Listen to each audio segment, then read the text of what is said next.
Hi everyone. Today we are going to cover 8th lesson of class 9th Moments book. The lesson is titled as A House is Not a Home, and the author of this story is Zan Godioso. Let us quickly understand what we are going to cover in this video. We'll be covering this story in 3 parts. In the very first part we'll be discussing about the author. In the second part I'll be giving the introduction of the story. And in the third part, we'll be looking at the explanation of the story. So let's jump right into the video with the introduction of the author. So as I already told you, this story is written by whom? It is written by Zan Godioso. She basically belongs to California. And she is co-author of the book called Buddha the Next Door. Buddha the next door काफ़ी famous book है और Zan इसकी को author रह चुकी हैं. There is another book series called chicken soup for teenage souls which is quite famous among teenagers. तो Zan इस बुक सीरीज़ की 3rd वॉल्यूम की को ऑथर और एडिटर रह चुकी हैं. And currently she is working on a documentary about happiness. और फिलहाल वो एक डॉक्यूमेंट्री के ऊपर काम कर रही हैं और उस डॉक्यूमेंट्री का टॉपिक है हैप्पीनेस. डॉक्यूमेंट्री का मतलब है एक फिल्म या फिर एक बुक जो कि नॉन फिक्शनल है. दैट फिल्म और book is based upon facts. जैसे मेरी कॉम की डॉक्यूमेंट्री बनी थी तो उनकी लाइफ को इस मूवी में डिपिक्ट किया गया था, राइट? तो Zan is also working towards a documentary about happiness.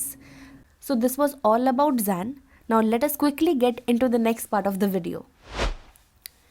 Zan Godioso, the author of the story, is a female, but the protagonist of the story is a boy. तो यहाँ पर ये बहुत इम्पॉर्टेंट पॉइंट है इस story का. जो जैन है वो एक फ़ीमेल है, मैंने अभी आपको बताया. Jane Gaudioso is a female author.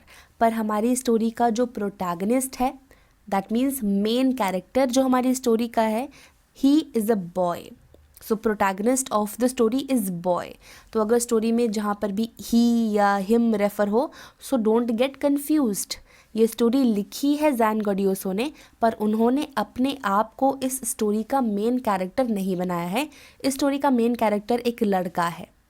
Although story में जो भी इंसिडेंट्स आप पढ़ोगे ये जैन गॉडियोसो की रियल लाइफ हैपनिंग्स हैं, पर उन्होंने खुद को अपनी स्टोरी का मेन कैरेक्टर ना लेते हुए एक दूसरे लड़के को, एक छोटे लड़के को मेन कैरेक्टर लिया है. And this story highlights the thin difference between a house and a home. और ये कहानी हमें एक हाउस और एक होम के बीच का फ़र्क समझाएगी. This story is going to tell us the difference between a house and a home. House is merely a building where people live, and a home is a place where a family lives together, sharing the unique bond of love and oneness. House is merely a building. House में हम सिर्फ physical infrastructure की बात करते हैं, physical building की बात करते हैं. And when I am referring to home, that means it is a place where me and my family lives, sharing love, sharing care, sharing bond with each other. So this is the main difference between a house and a home. और ये कहानी इसी difference को depict करेगी. The narrator's house gets destroyed by fire and he gets a new house. So the main character of the story is a boy and that boy's house gets destroyed by fire. उस लड़के का घर आग से पूरा destroy हो जाता है, जल जाता है. And he gets a new house. अब उसका घर पूरा जल गया है, so he is getting a new house. And then only he realises that his home is the one built by the love and affection of his family and loved ones. तब उस बच्चे को रियलाइज़ होता है कि उसका घर क्या है बेसिकली, जो उसके फैमिली के, उसके लव्ड वंस के केयर और अफेक्शन से बना है. A house is merely a building where common people live. They don't have any connection, love, affection for each other. But a home is a place where family lives. जहाँ पर हर एक member का दूसरे member के साथ एक connection, एक affection, एक केयर होता है, एक बॉन्ड होता है. तो ये चीज़ हमारे नरेटर को रियलाइज़ होती है. So this was all about the introduction of the story. Now let us start discussing the story in detail. So as the narrator entered high school, in the first year, he felt strange. Now, the main character of the story, that means that boy, is entering high school. And in the first year of high school, he is feeling strange. हमारी story का main character high school में enter कर रहा है. Now what is high school? Basically in US 11th and 12th grades are referred to as high school, और 11th से पहले जितनी भी क्लासेस होती हैं उन्हें जूनियर स्कूल कहा जाता है। तो जूनियर क्लासेस के लिए सारी बिल्डिंग सेपरेट होती है, यानी कि आप 10th 9th 8th 7th ये सारी क्लासेस एक अलग बिल्डिंग में करोगे, और जब आपको 11th क्लास में 11th ग्रेड में प्रमोट किया जाएगा तो आपको एक नए स्कूल में भेजा जाएगा। तो नरेटर को भी एक नए स्कूल में भेजा गया है, and that's why he is feeling strange in the first year of high school. That means in 11th grade he is feeling strange. So in the junior school he had been the head of the class and had enjoyed all the privileges given to a senior. अब क्योंकि वो एक नए school में जा रहा है, पहला तो ये प्रॉब्लम है ना, he is feeling strange because he is going into a new school. और दूसरी बात ये है कि जब वो अपने जूनियर स्कूल में था he was head of the class, वो क्लास का हेड था और उसने सारे के सारे प्रिविलेजेस एंजॉय किए हैं। जो भी क्लास हेड होता है उसको स्पेशल प्रिविलेजेस मिलते हैं, राइट? तो वैसे ही उसे प्रिविलेजेस मिलते थे, special privileges, because he was the head of the class. Now he is going to a new school, right? उसे ऑल द वे सब कुछ स्टार्ट करना पड़ेगा, उसे पूरी जर्नी स्टार्ट करनी पड़ेगी। तो अपने जूनियर स्कूल में वो क्लास हेड था, सारे प्रिविलेजेस एक्सपीरियंस करे थे उसने, सारी फैसिलिटीज़ उठाई थी जो भी एक क्लास हेड को मिलती हैं। अब वो एक नए स्कूल में एंटर कर रहा है, इसलिए वो बहुत स्ट्रेंज फील कर रहा है। It was uncomfortable to be a fresher at the high school. अब हाई स्कूल में एक फ्रेशर की तरह शुरुआत करने में he was feeling very uncomfortable, क्योंकि अपने जूनियर स्कूल में वो सारे प्रिविलेजेस वो छोड़ कर आया है और एक नए स्कूल में एंटर हो रहा है। तो ऐसा होता है हमारे साथ भी, अगर हम किसी एक जगह पर रह रहे हों और हम अपना घर स्विच कर लें, है ना, चेंज कर लें, suppose we transfer to a new location, तब हमें एडजस्ट करने में बहुत दिक्कत होती है। We also feel uncomfortable. Similarly he was also feeling uncomfortable to start as a fresher at high school. The school was twice as big as the old one, and to make matters worse, his friends had got into other schools, so he was lonely too. उसका ये school पुराने school से 2 गुना बड़ा था, और एक और ख़राब बात हुई उसके साथ कि उसके जितने भी फ्रेंड्स थे उन्होंने दूसरे स्कूल में एडमिशन लिया। तो एक तो नया स्कूल, सब कुछ नया, he has to start as a fresher, and the second thing he was lonely too, उसका कोई दोस्त भी उसके साथ नहीं था, तो चीज़ें और भी ख़राब हो गई। He would go back to his old school to meet the teachers because he missed his old school. तो वो अपने पुराने स्कूल को इतना ज़्यादा मिस करता था कि वो पुराने स्कूल चला जाता था वहाँ के टीचर्स से मिलने के लिए। And the teachers would encourage him to meet new people in the new school and to get involved in new activities. और उसके पुराने स्कूल के टीचर्स उसे इनकरेज करते थे कि तुम नए लोगों से मिलो, स्कूल एक्टिविटीज़ में पार्टिसिपेट करो, जिससे कि तुम ज़्यादा से ज़्यादा लोगों को जान पाओगे और आसानी से फ्रेंड्स बना पाओगे। तो उस सर्कमस्टांसेस में ढलना तुम्हारे लिए काफ़ी ईजी हो जाएगा। They said that after some time he would adjust to the new surroundings and would love the new school more than the previous one. उस बच्चे के पुराने स्कूल के टीचर्स उसे कहते थे कि तुम जल्दी ही अपने नए स्कूल में एडजस्ट हो जाओगे और नया स्कूल तुम्हें पुराने वाले स्कूल से भी ज़्यादा पसंद आएगा। The teachers at the old school made him promise that he would visit them even when he got settled in the new school. अब उसके पुराने स्कूल के टीचर्स उसे ये कहते थे कि तुम मुझसे प्रॉमिस करो कि अगर तुम नए स्कूल में एडजस्ट हो भी गए उसके बाद भी तुम हमें मिलने आओगे। और ये बातें वो टीचर्स उस बच्चे को सिर्फ और सिर्फ कंफर्टेबल फील कराने के लिए करते थे। And the narrator tried to feel comfortable with these words of his teachers. पर नरेटर को पता था उसके टीचर्स बस उसे कंफर्टेबल फील करवाना चाहते हैं, तो वो भी अपने टीचर्स की ये बात सुनकर कंफर्टेबल फील करने की कोशिश करता था। One Sunday afternoon an accident occurred. अब एक संडे को दोपहर के वक्त एक हादसा हो जाता है। Jain was sitting at the dining table doing his homework. Jain अपने डाइनिंग टेबल पर बैठकर अपना काम कर रहा था। The day was cold and windy. वो दिन बहुत ज़्यादा ठंडा था और उस दिन बहुत तेज़ तेज़ हवाएं चल रही थी। A fire was up at the fire place. और फायर प्लेस में आग जल रही थी to keep the house nice and warm. The narrator's pet cat was lying on the top of the sheets of paper. Narrator की पेट cat सभी papers के ऊपर लेटी हुई थी and it was making a purring sound and was hitting on his pen just for fun. Narrator की पेट cat उन papers के ऊपर लेटकर purring साउंड निकाल रही थी.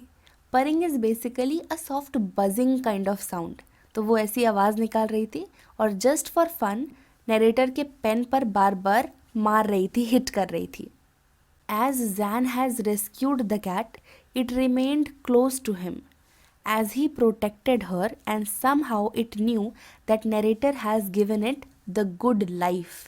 तो जैन ने इस कैट को रेस्क्यू किया था, तो ये कैट हमेशा जैन के पास ही रहती है. Now who is Jain? Narrator of the story, right? तो नरेटर ने इसको रेस्क्यू किया था, इसलिए ये कैट हमेशा उसी के पास रहती है. पता नहीं कैसे उस कैट को शायद ये चीज़ पता है कि इसकी वजह से मेरी लाइफ इस तरह से है, इसने मुझे रेस्क्यू किया है, मुझे बचाया है. Zan's mother tended the fire to keep the house warm. Zan की मदर फायर को कंट्रोल कर रही थी. टेंडेड का मतलब होता है कंट्रोल करना. जैन की मदर फायर को कंट्रोल कर रही थी ताकि घर अच्छे से गर्म रहे. There was smoke filling the room from the ceiling. इतने में जैन ने ये नोटिस किया कि सीलिंग की तरफ से बहुत सारा धुआं आ रहा है. Within a few seconds it filled the room and they could hardly see. और देखते ही देखते वो धुआं पूरे कमरे में भर गया. उन्हें कुछ भी दिखाई नहीं दे रहा था. They made their way to the front door and escaped into the garden. वो जैसे तैसे कमरे से बाहर निकलकर गार्डन की तरफ भागे. The roof had caught fire which spread quickly. बाहर निकलकर उन्होंने देखा कि उनकी छत में आग लग गई है और जो बहुत तेज़ी से फैल रही है. Zan ran to the neighbors to call the fire department while his mother ran inside the house. Zan भाग के अपने पड़ोसियों के घर गया फायर फाइटर्स को कॉल करने के लिए और इतने में Zan की मम्मी घर के अंदर भागी. Zan's mother came out of the house holding a small box full of papers. She threw it on the lawn and ran back. Zan की मम्मी घर से बाहर निकली. उनके हाथ में एक बॉक्स था जिसमें बहुत सारे पेपर्स थे. उन्होंने फटाफट उस पूरे बक्से को लॉन में फेंका और वो दोबारा घर में घुस गई. She was trying to save important things. जितने भी इम्पॉर्टेंट चीज़ें थी, इम्पॉर्टेंट डॉक्यूमेंट्स थे, वो उन्हें आग से बचाने की कोशिश कर रही थी. As Zan's father had died when Zan was small, she had to save his pictures and letters which were the only memories of his that they had. Zan के पापा बहुत समय पहले ही मर चुके थे जब Zan काफ़ी छोटा था और Zan की मदर के पास अपने हस्बैंड को याद करने के लिए सिर्फ उनके कुछ पिक्चर्स और लेटर्स थे जिनको वो आग में इस तरह से जलने नहीं दे सकती थी. और इन्हीं सबको सेव करने के लिए वो दोबारा से घर में घुस गई थी. Zan screamed at her not to go inside the burning house. Zan ने चिल्लाया, Mom, no, don't go inside that burning house. And Zan tried to run after her but was stopped by a firefighter. Zan अपनी mummy के पीछे भागने की कोशिश कर रहा था पर एक फायर फाइटर ने उसे पकड़ लिया. The street was full of firefighter trucks. और देखते ही देखते पूरी गली में फायर फाइटर्स के बहुत सारे ट्रक्स आ गए. Zan tried to free himself and tried to explain that his mother had gone inside the house and he wanted to bring her back. Zan अपने आप को फ्री करने की कोशिश कर रहा था. वो कह रहा था फायर फाइटर्स से, My mother is in there, you don't understand. और वो अपने आप को फ्री करने की कोशिश कर रहा था ताकि वो घर में जाकर अपनी मम्मी को वापस ला सके. But the firefighter did not let him go because he knew that the very next moment Zan would ran into the house. पर फायर फाइटर ने जैन को नहीं छोड़ा क्योंकि फायर फाइटर जानता था जैसे ही मैं इसको छोड़ दूंगा ये डेफिनेटली घर में भागकर चले जाएगा जो इसकी जान के लिए खतरा बन जाएगा. He said that other firefighters would bring her back. उस फायर फाइटर ने जैन को समझाया दैट डोंट वरी, दूसरे फायर फाइटर्स हैं अंदर, वो आपकी मम्मी को सही सलामत बाहर निकाल लाएंगे. The fire fighter wrapped a blanket around Zan and made him sit in their car. इतने में एक फायर फाइटर ने जैन को कंबल में लपेटा और उसे कार में बिठा दिया. A fireman came out of the house with Jane's mother behind him. इतने में एक फायर फाइटर जैन की मम्मी को लेकर घर से बाहर निकलता है। He took her to the fire truck and put an oxygen mask on her mouth. और वो फायर फाइटर जैन की मदर को फायर ट्रक तक लेकर जाता है और उनके मुंह पर ऑक्सीजन मास्क लगा देता है। Jain ran to her and hugged her. Jain भागकर अपनी मम्मी के पास जाता है और उन्हें गले लगा लेता है। All those times when he argued with her and hated her vanished at the thought of losing her. और जिन भी मोमेंट्स पर जैन के मन में अपनी मदर के लिए हेट्रेड आई थी, वो सभी चीज़ें एक ही पल में वैनिश हो गई। बस अपनी मदर को खो देने के डर से ये सारी चीज़ें उसके दिमाग से वैनिश हो गई, गायब हो गई। The fireman calmed Jain and said शीड be fine. Fireman ने जैन को कहा कि कोई बात नहीं, ये ठीक हो जाएंगी। शी हैड इनहेल्ड स्मोक, थोड़ा सा धुआं इन्होंने इनहेल कर लिया है, इसलिए इन्हें ऑक्सीजन मास्क लगाया गया है, थोड़े ही पलों में ये सही हो जाएंगी। Then the fireman ran into the house to bring down the fire while the mother son duo sat there wondering on what had happened. और इतना कहकर वो फायरमैन घर के अंदर चले जाता है आग को बुझाने के लिए। वो माँ बेटे दोनों बैठकर देख रहे हैं कि क्या हुआ है उनके साथ।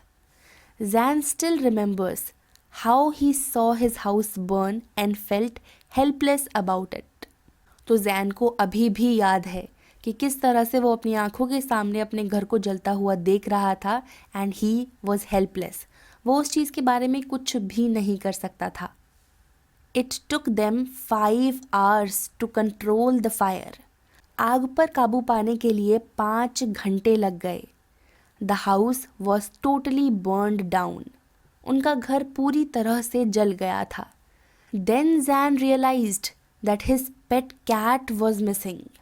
इतने में जैन के दिमाग में एक बात स्ट्राइक होती है कि उसकी पेट कैट बहुत देर से नहीं दिख रही। He could not find her.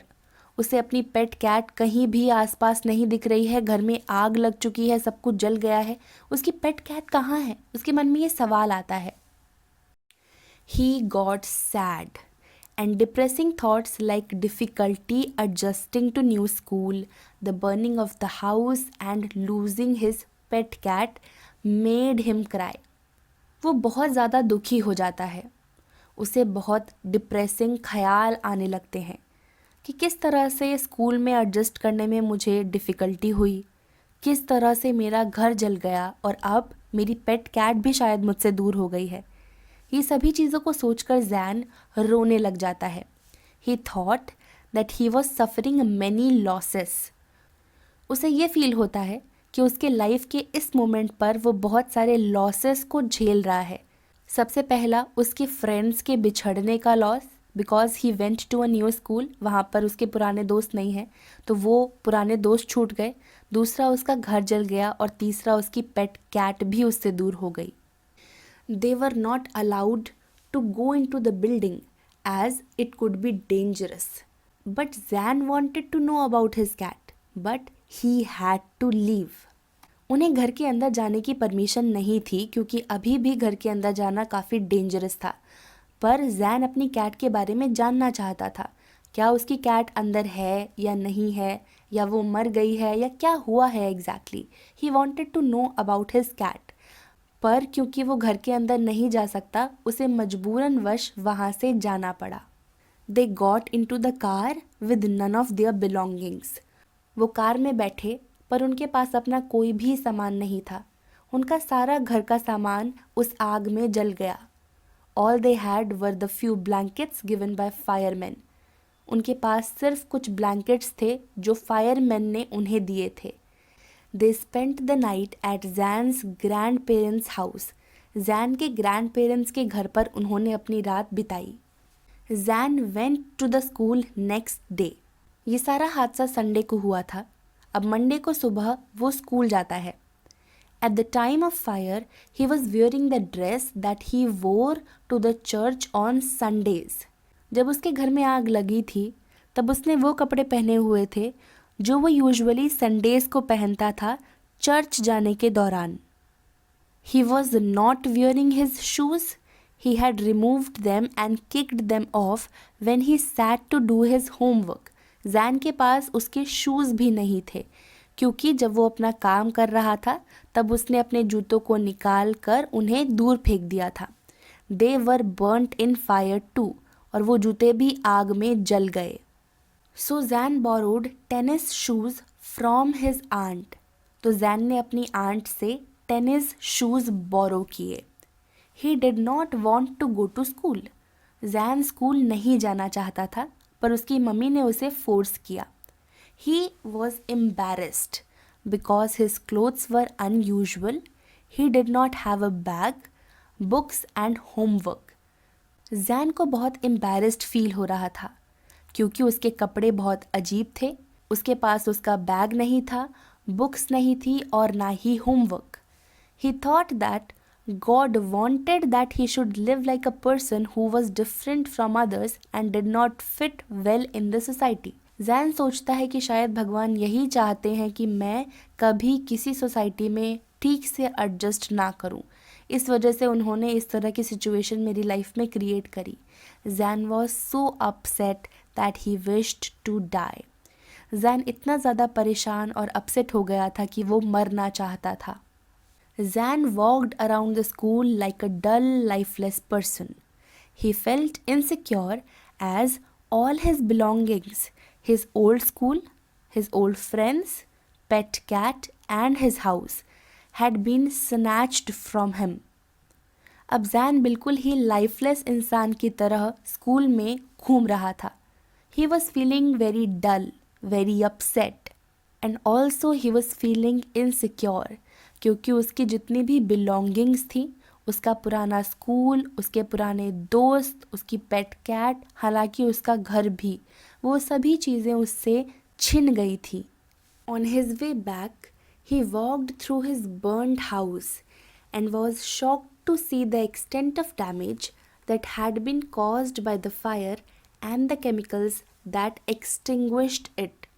जब वो अपने स्कूल से वापस आ रहा था तो उसने अपने जले हुए घर को देखा और वो बहुत शॉक हो गया ये देखकर कि आग ने कितनी बुरी तरह से उसके घर को डैमेज किया था, और बचा खुचा डैमेज उन केमिकल्स ने कर दिया था जिनका इस्तेमाल आग को बुझाने के लिए किया गया था। The only things that were safe were the ones that his mother had rescued, the papers, the photos and some other personal items. मात्र कुछ ही चीज़ें सेफ बची थी, और ये वही चीज़ें थी जो उसकी मम्मी ने रेस्क्यू कर लिया था। जो बॉक्स उसकी मम्मी लेकर आई थी उसमें पेपर्स, फोटोज़ और कुछ और पर्सनल आइटम्स थे। सिर्फ वही चीज़ें उनके पास बची हैं, बाकी सब कुछ जल के खाक हो चुका है। And Zan had lost his cat too, और जैन ने अपनी पेट कैट को भी खो दिया है। Zan could not grieve these losses because they had to rebuild their life and they had to arrange a place to live in. अब Zan की लाइफ में जो भी प्रॉब्लम्स, डिफ़िकल्टीज़ आई हैं, जो भी इतने बड़े बड़े दुख आए हैं, इन सभी के ऊपर वो बैठकर रो भी नहीं सकता, क्योंकि उसे अपनी लाइफ को रीबिल्ड करना है। उनके पास रहने के लिए कोई ठिकाना नहीं है, सबसे पहले तो उसे अरेंज करना है, तो उसके पास बैठकर दुख मनाने के लिए भी समय नहीं है।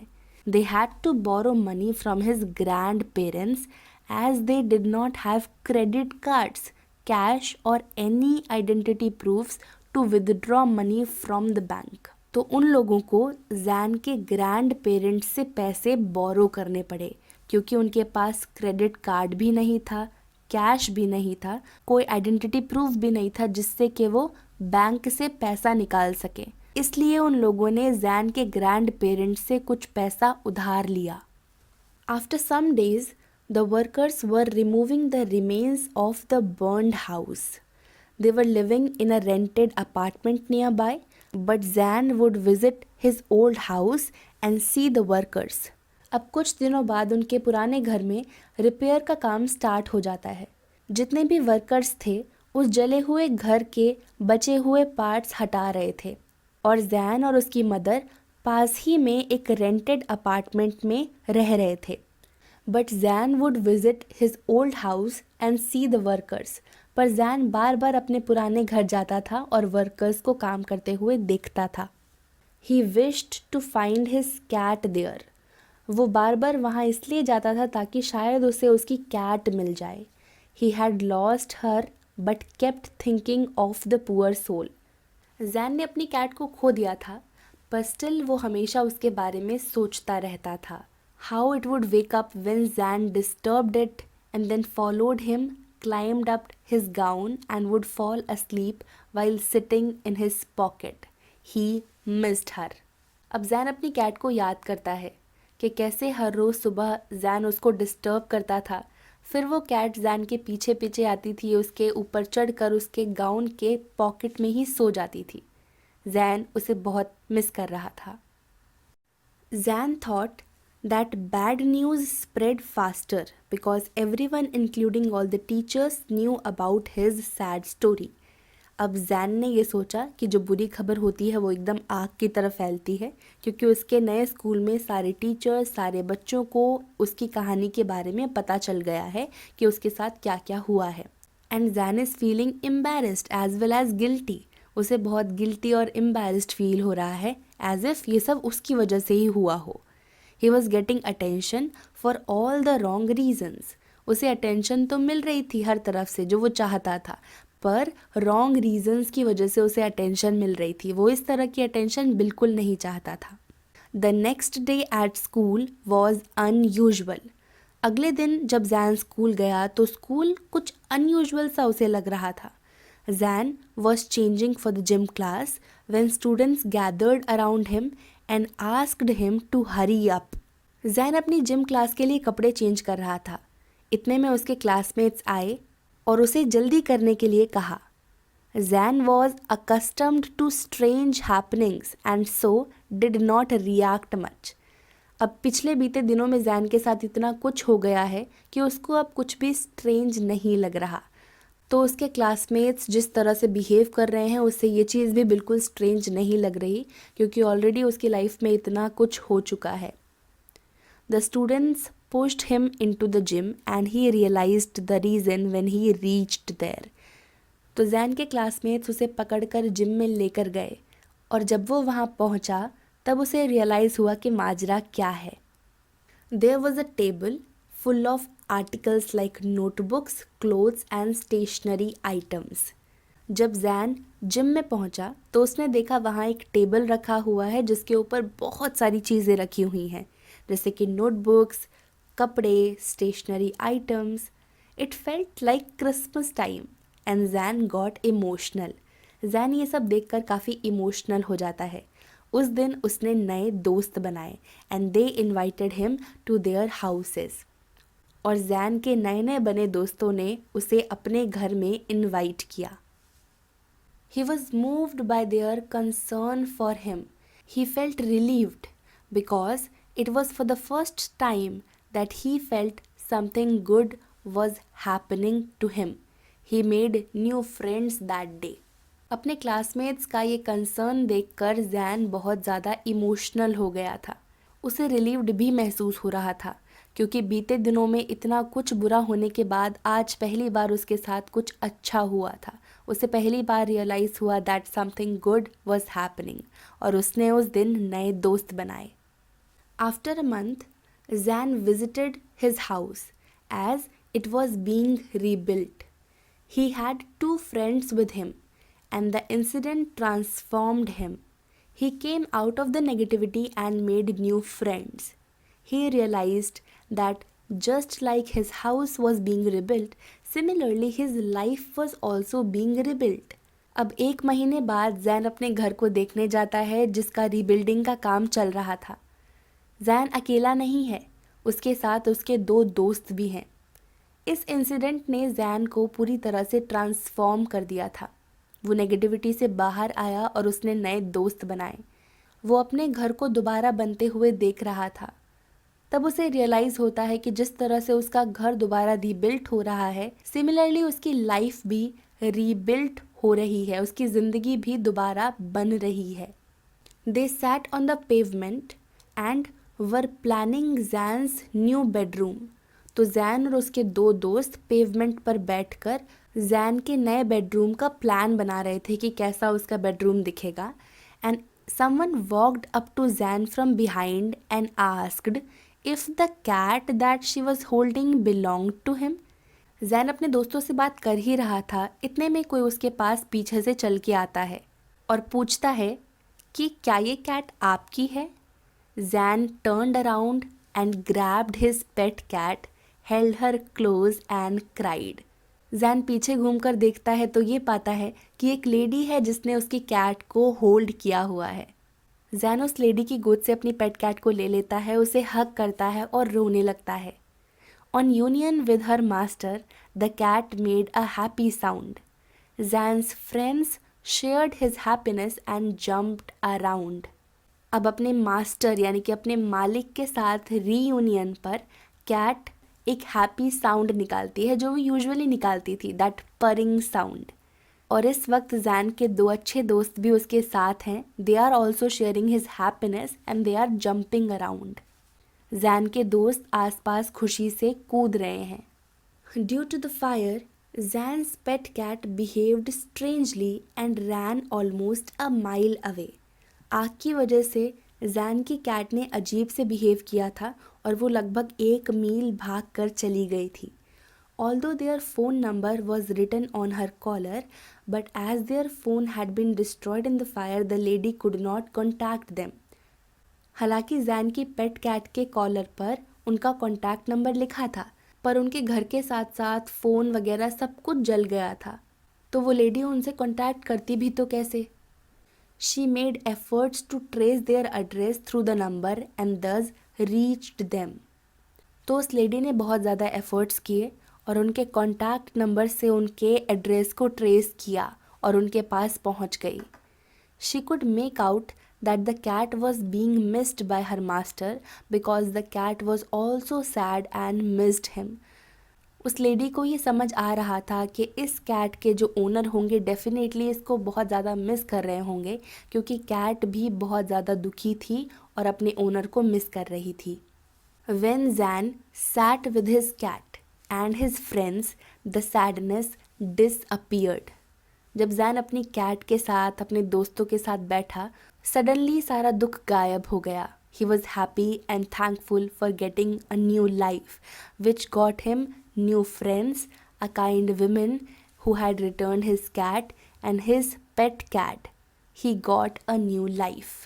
जैन वहाँ अपने दोस्तों के साथ अपनी पेट कैट के साथ बैठकर बहुत थैंकफुल फील कर रहा है. He is feeling thankful for getting a new life. वो अपनी नई ज़िंदगी के लिए बहुत थैंकफुल फील कर रहा है. अपनी नई लाइफ में उसके पास एक दोस्त हैं. उसको एक अच्छी लेडी मिली जिसने उसकी कैट को रिटर्न किया. उसकी कैट उसके पास वापस आ गई और उसका घर दोबारा रीबिल्ड हो गया and he got a new life. और जैन को एक नई ज़िंदगी मिल गई. बस इतनी सी थी ये स्टोरी. ये कहानी हमें सिखाती है कि materialistic possessions does not matter इन life. What matter is our family और लव्ड वंस, क्योंकि इन लोगों के सपोर्ट से हम किसी भी सिचुएशन को, किसी भी डिफ़िकल्टी को आराम से फेस कर सकते हैं.